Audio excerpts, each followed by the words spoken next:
Hello guys, कैसे हैं आप सभी लोग। आई होप आप लोग बढ़िया होंगे।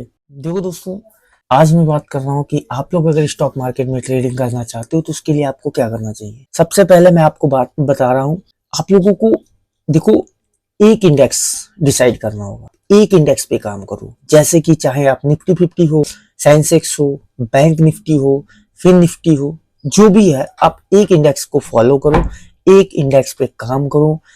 ठीक है। और क्या उसका बिहेवियर किस तरीके से वो चलता है, किस तरीके से मूवमेंट आती है उसमें, वो चीजें आप लोग देखो। देखो मैं तो करता हूँ बैंक निफ्टी में। अब मैं आपको पर्सनली अपनी बता रहा हूँ, मेरे को सिर्फ बैंक निफ्टी ही समझ में आता है। ठीक है। वो इसलिए दोस्तों क्योंकि देखो मैं बैंक निफ्टी में करता हूँ, इसलिए मुझे बैंक निफ्टी समझ में आता है। उसमें देखो 70 80 100 पॉइंट का मूवमेंट बैंक निफ्टी में जब आता है, 40 50 पॉइंट का बहुत ही इजीली मूवमेंट आ जाता है। अगर आपके डायरेक्शन में ट्रेड जाएगी तो आपका बहुत ही अच्छे से टारगेट हिट होगा। अगर आपके अपोजिट जाएगी तो आपका छोटा सा स्टॉप लॉस रहना चाहिए। ठीक है, 20 से 25 पॉइंट का। अगर वो आपका हिट हो जाए तो आप मार्केट से आउट हो जाओ। ठीक है, जबरदस्ती मत करो, क्योंकि देखो अगर आपका 20 से 25 पॉइंट का जब स्टॉप लॉस हिट होगा तो आपका 50 पॉइंट का भी हिट हो सकता है। तो इतने बड़े लॉस के लिए मैं क्यों बैठूं।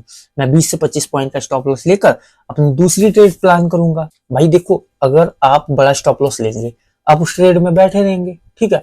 मान लीजिए आपने कोई पुट में पोजीशन बनाई है 540 पे, और आपका स्टॉप लॉस 20 पॉइंट का है, तो 20 पॉइंट का स्टॉप लॉस देकर मैं शायद कॉल में कोई एंट्री बन जाए। ठीक है। और वहीं पे अगर आप 40 पॉइंट का स्टॉप लॉस फॉलो करेंगे तो उसमें आपको बैठना होगा। 40 पॉइंट का भी स्टॉप लॉस हिट हो जाएगा।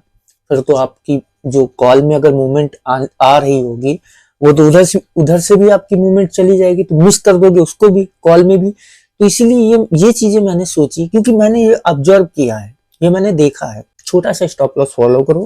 ठीक है।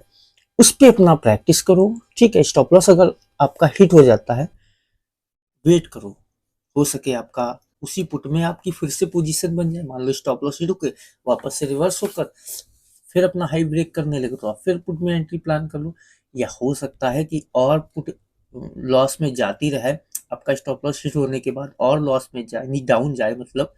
हो सकता है आपके कॉल में सेटअप बन जाए, कॉल में प्रॉफिट हो जाए। देखो मैं अपनी रियलिटी बता रहा हूँ, मेरे पास 2 से 3 सेटअप हैं। मैं अपनी रियलिटी बता रहा हूँ, मेरे पास 2 से 3 सेटअप हैं। देखो, मॉर्निंग में मैं ट्राई करता हूँ अपना मॉर्निंग सेटअप। ठीक है। जो बिल्कुल ब्रह्मास्त्र है, बहुत ही अच्छी स्ट्रैटेजी है वो अगर सक्सेस होती है, बहुत ही इजीली उसमें 10 5 मिनट के अंदर ही मैं मार्केट से आउट हो जाता हूँ प्रॉफिट करके। अगर बाई चांस वो फेल हो जाए, उसमें स्टॉप लॉस हिट हो जाए, उसके बाद मैं सेकंड सेटअप पे आता हूँ। तो वो तो फेल नहीं होता है। अगर बाई चांस वो फेल हो जाए, मेरा लूजिंग डे हो या मेरा पनौती वाला दिन हो, तो देखो लॉस तो सभी को होता है, ऐसा नहीं है कि लॉस नहीं होता है। तो मैं उस डे को क्लोज करके शांति से बैठ जाता हूँ अपने अगले दिन की तैयारी के लिए। तो इसी तरीके से मैं ट्रेड करता हूँ, यही मेरा लॉजिक है। ठीक है। और आपको भी अगर ये चीज़ें सीखनी है तो मेरे यूट्यूब चैनल को सब्सक्राइब कर लो, और इंस्टाग्राम को भी फॉलो कर लो, ताकि मैं रोज़ अपनी इंस्टाग्राम की जो रील्स हैं वो अपडेट किया करता हूँ अपने प्रॉफिट या लॉस की। ओके दोस्तों, धन्यवाद।